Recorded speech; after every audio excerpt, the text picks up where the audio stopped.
Mabuti na lang. Sinunod ko ang payo ng aking mga magulang na huwag ako masyado mag-iinom ng kape dahil masama sa aking kutis. Disin sana hindi ganito ang aking kutis. Kutis porcelana!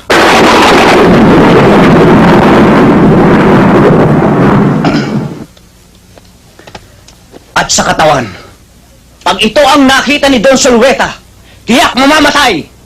Si Richard Gomez sa inggit!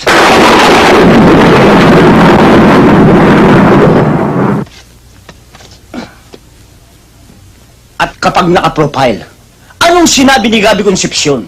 Kaya please lang, huwag kang masyado magdidikit sa babae at baka mapikot ka. Dahil sa totoo lang, ikaw ang pinakamagandang lalaki sa balat ng lupa.